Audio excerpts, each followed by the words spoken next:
ফজা পাগলা ভুয়া মুক্তিযোদ্ধা প্রমাণ আছে, আজকে প্রমাণ করে দেবো।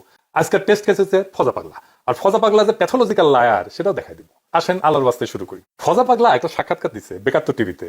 প্রথম দাবি সে 1971-এর 9 মার্চ পতাকা উড়াইছে। দেখেন এডিটর সাহেব তার কথাটা দেখান। আমি কিশোরগঞ্জে 9 মার্চ পতাকা উড়ালাম, 10 মার্চ কিশোরগঞ্জ শহরে রইলাম, 11 মার্চ আমি ইটনা আমার গ্রামের বাড়িতে চলে গেলাম। আচ্ছা এবার আসেন দেখি কিশোরগঞ্জে কে কবে স্বাধীন বাংলাদেশের পতাকা উড়াইছিল। 1971 সালের 6 মার্চ অকুতোভয় ছাত্র নেতা কামরুজ্জামান কমরু কিশোরগঞ্জে সর্বপ্রথম স্বাধীন বাংলাদেশের পতাকা উত্তোলন করেন। কিশোরগঞ্জে পতাকা উড়ানো হয়েছে 6 মার্চ, 9 মার্চ না। আর সে উড়ায় নাই। এইটা সাহেব একটা স্কোর কার্ড করেন না পাশে, শেষে দেখুন নি ওই পাস করিছে না ফেল করিছে, লেখেন পতাকা উড়ানোর দাবি নাম্বার কত দিমু, দুটাই শূন্য, লাড্ডা গোড্ডা। আসেন পরের দাবি কি দেখি। তারপরে সে কয় যে 11 মার্চে গ্রামের বাড়ি যায় ইটনা, থানায় গিয়ে বলে অস্ত্র দিয়ে দিতে হবে। 200 থেকে 250 ছাত্র নিয়ে নাকি ট্রেনিং করায় আনসার কমান্ডার দিয়া। পরে কইছে এটাই তার একমাত্র ট্রেনিং এবং এটাই তার কমপ্লিট ট্রেনিং আর কি, আনসারের ট্রেনিং দিয়া মিলিটারি যুদ্ধ করেছে। যাই হোক, এবং সেই ইটনা গিয়ে আমি ওসি সহ সমস্ত পুলিশকে বললাম অস্ত্র সব দিয়ে দিতে হবে, এবং ইটনার মাঠে তৎকালীন আনসার কমান্ডারদের নেতৃত্বে আমরা ট্রেনিং দিতে শুরু করলাম। এবং সেই সংখ্যাটা আমাদের খুব কম ছিল না, প্রায় 2 থেকে 250 ছাত্র বা যুবক আমরা ট্রেনিং দিলাম ইটনার মাঠে। আমি আমার জীবনের প্রথম যুদ্ধটা করেছিলাম, ওই যে ইটনাতে যে ট্রেনিংটা দিলাম সেই ট্রেনিংটা আমার সম্পূর্ণ ছিল ট্রেনিং একটা। তো মুক্তিযুদ্ধ ইটনা উপজেলা এই শিরোনামে মুক্তিযুদ্ধ জ্ঞান কোষের প্রথম খণ্ডে এই ট্রেনিং এর কথা নাই। যদিও এই ফজা পাগলা সম্পর্কে বলা হয়েছে সে মুক্তিযুদ্ধের অন্যতম প্রধান সংগঠক। তাহলে এডিটর সাহেব ইটনা ট্রেনিং করানোর দাবি পক্ষে কোনো প্রামাণ্য রেফারেন্স বইয়ে এভিডেন্স নাই।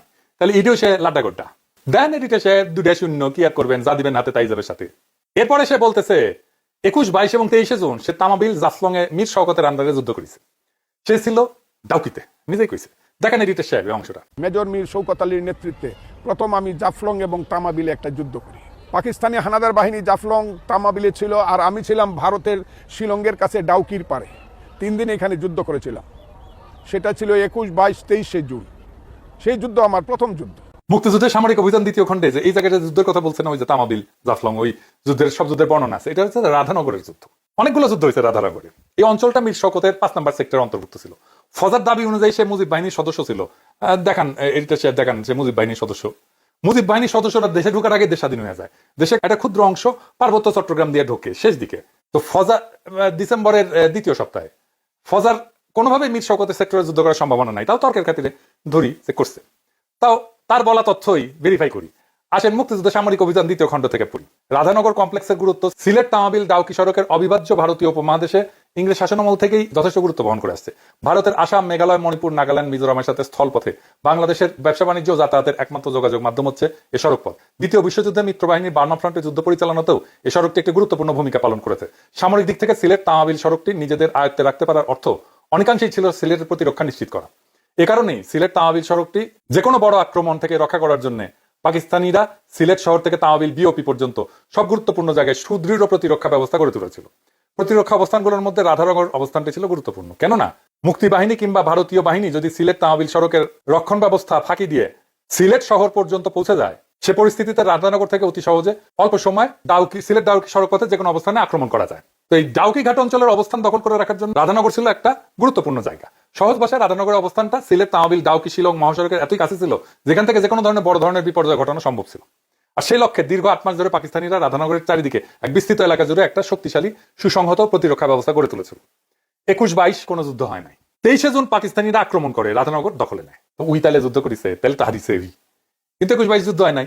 27 জুন মুক্তিবাহিনীরা আক্রমণ করে কিন্তু পরাজিত হয়ে পশ্চাৎপসরণ করে। 13 জুলাই জাফলং একটা যুদ্ধ হয়, এটাকে মুরিয়া যুদ্ধ বলা হয়। যে দেখে তাইলে ওই যুদ্ধের কোনো কথা আছে? ডাউকি ইন্ডিয়ার মধ্যে, ডাউকিতে একটা মুক্তিযুদ্ধ ক্যাম্প ছিল, সে আছে ডাউকিতে। ডাউকি থেকে সে যুদ্ধ করতেছে জাফলং আর তামাবিলে। এইটা সাহেব গুগল ম্যাপে ডাউকি, তামাবিল আর জাফলং দেখান তো। তামাবিল আর জাফলং 2 দিকে না, আর মাঝখানে ডাউকি, দেখেছেন?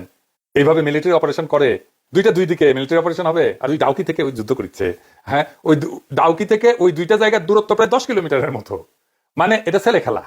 আচ্ছা ভাই, আর্মির লোকজন আছে না, আপনারা কেন চ্যালেঞ্জ করেন না এসব বালসাল? তাহলে এডিটর সাহেব জাফলং এ লাড্ডা গুড্ডা, তাই না?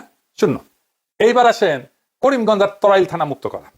এইটা সাহেব দেখান কি কইছে। আমরা করিমগঞ্জ থানা, তারাইল থানা আমরা দখল করলাম, তাদের সমস্ত অস্ত্র নিলাম, তারাইল থানা মুক্ত করলাম, করিমগঞ্জ থানা মুক্ত করলাম। ভিতরে এই যুদ্ধগুলো আমাদের করতে হয়েছে। করিমগঞ্জ থানাকেও মুক্ত করে নাই। 14 ডিসেম্বর তারা রাজাকাররা ছাড়ে চলে যায়, তারপরে পুরা করিমগঞ্জ মুক্ত হয়ে যায়। এটাকেও মুক্ত করে নাই। তাইলে এখানেও লাড্ডা গুড্ডা। করিমগঞ্জ থানা লাড্ডা গুড্ডা।